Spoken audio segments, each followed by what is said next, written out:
Hello కానమోకు కథావచనం మోహనవచనం పరిజ్ఞాన హితబాండం నిత్య చదువరి శ్రోతలకు ఆహ్వానం నమస్కారం. చదవదగునెవరు రాసిన తదుపరి చదివిన వెంటనే మరువక పలువురికి వినిపింపబూనిన అది ఏ పరిజ్ఞాన హితబాండమౌపో మహిళ మోహనవచనమై విరాజిల్లు. పరిజ్ఞాన హితబాండం లక్ష్యం ప్రతివారీ సమాచార హక్కు. ఆస్ఫూర్తితోనే ఇప్పుడు మానవ సహజ మూర్ఖత్వం దానిని విడనాడాలి అంటూ నర్రా వేణు విరచిత ఈ అంశాన్ని మన కానమోకు కథావచన శ్రోతలకు మీ కానమోకు స్వరంలో వినిపిస్తాను, వినండి. మానవ సహజ మూర్ఖత్వమును విడనాడాలి. ఇక వినండి. కృత్రిమ మేధ ముప్పు మనిషితోనా కృత్రిమ మేధతోనా? ఇవి మనం పరిశీలించుకొని అవగాహన చేసుకుంటే ఇప్పుడు ఎక్కడ చూసినా కృత్రిమ మేధ అదే ఆర్టిఫిషియల్ ఇంటెలిజెన్స్ గురించే చర్చలు సాగుతున్నాయి. కృత్రిమ మేధతో ఎన్నో ప్రయోజనాలు ఉంటాయని చాలామంది చెబుతుంటే దానివల్ల మానవాళే ప్రమాదంలో పడుతుందనే వాదన బలంగానే వినిపిస్తుంది. అయితే కృత్రిమ మేధ కంటే కూడా మనం ఆందోళన చెందాల్సింది, జాగ్రత్త పడాల్సింది మరొకటి ఉంది. అదే మానవ సహజ మూర్ఖత్వం, న్యాచురల్ స్టూపిడిటీ. ఆధునికత, సాంకేతికత అభివృద్ధి చెందుతున్న కొద్దీ మనిషిలో మూర్ఖత్వము పెరుగుతుండటం ఆందోళన చెందాల్సిన పరిణామం. విజ్ఞానం పెంచుకుంటున్న కొద్దీ మానవాళి వివేకాన్ని కోల్పోతుంది. వాట్సప్, ఫేస్బుక్, ఇన్స్టాలో వచ్చే వాటిని క్రాస్ చెక్ చేసుకోకుండా నమ్మేసి వెంటనే ఇతరులకు ఫార్వర్డ్ చేయటం, వాటిపై అర్థం పర్థం లేని ఆవేశాన్ని వెళ్ళగక్కటం, ఇలాంటివన్నీ మన సహజ మూర్ఖత్వానికి నిలువుటద్దాలే. హింస, ఘర్షణలతో లాభం కంటే నష్టమే ఎక్కువని అనుభవమైన పందా మారకపోవటం మూర్ఖత్వం కాక మరేంటి? చరిత్రలోకి తొంగి చూస్తే మనిషి బలహీనతలు, నియంత్రణ లేని భావోద్వేగాలు, అహంకారం, ద్వేషాలే వినాశకర విద్వేషాలకు, యుద్ధాలకు కారణమని అర్థమవుతుంది. మొదటిసారి చేస్తే పొరపాటు, రెండోసారి మూడోసారి అదే చేస్తే చేసిన తప్పు నుంచి నేర్చుకోకుండా తప్పని తెలిసినా పదే పదే చెయ్యడం, ఒప్పని తెలిసినా చేయకపోవటం, ఇదే కదా మహాభారతంలో దుర్యోధనుడు ప్రదర్శించిన సహజ మూర్ఖత్వం. మరి జాగ్రత్త పడాల్సింది మనమే అలాంటి విషయాల్లో.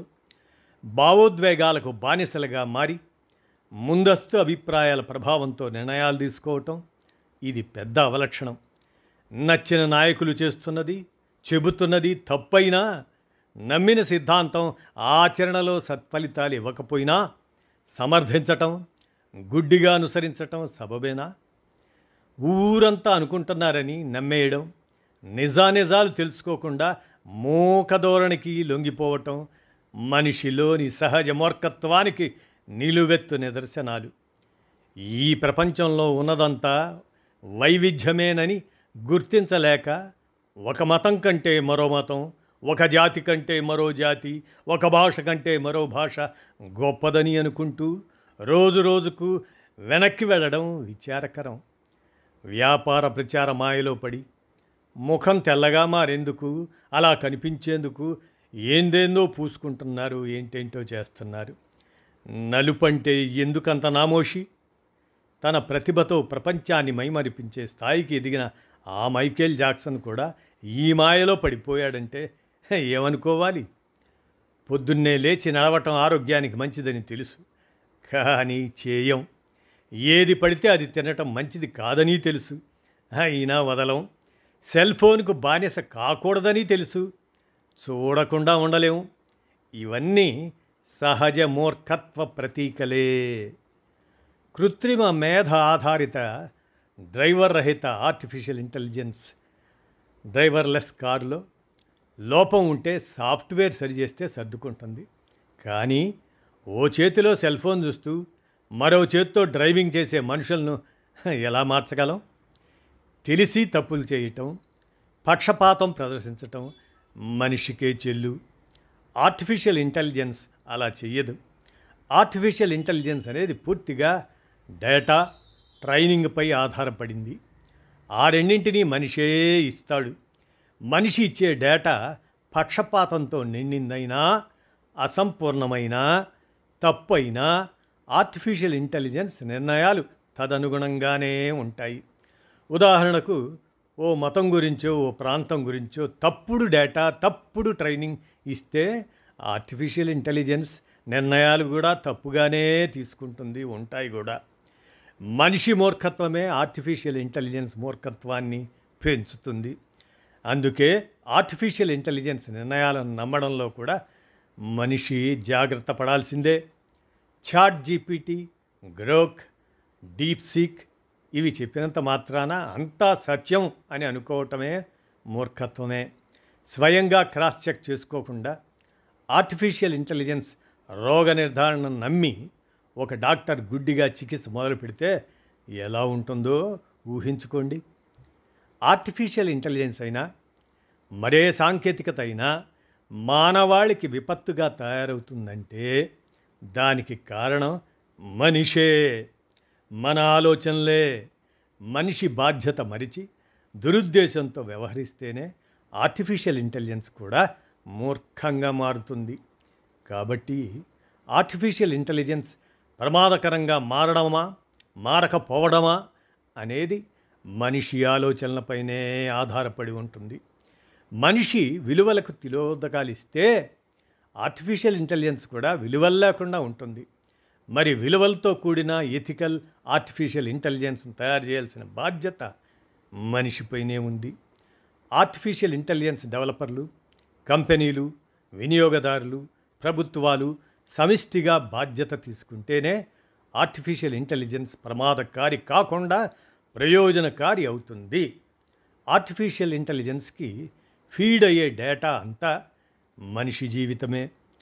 ఆర్టిఫిషియల్ ఇంటెలిజెన్స్ను ఎంత బాగా వాడుకుంటాము అనే దానిపైనే మానవాళి భవిష్యత్తు ఆధారపడి ఉంటుంది.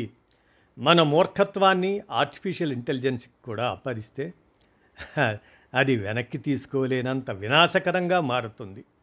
కాబట్టి మనిషి తన తెలివిని నిరూపించుకోవటం కోసం కాకుండా విశ్వం మేలు కోసమే మేలు కోరడమే ఆర్టిఫిషియల్ ఇంటెలిజెన్స్ పరిశోధనల పరమార్థం కావాలి. నిజమైన వివేకం ఏమిటంటే ఆధునిక సాంకేతికతను రూపొందించడానికి మనిషి తరతరాలుగా నిరంతరం తప్పిస్తూనే ఉన్నాడు, తన తెలివికి పదును పెడుతూనే ఉన్నాడు.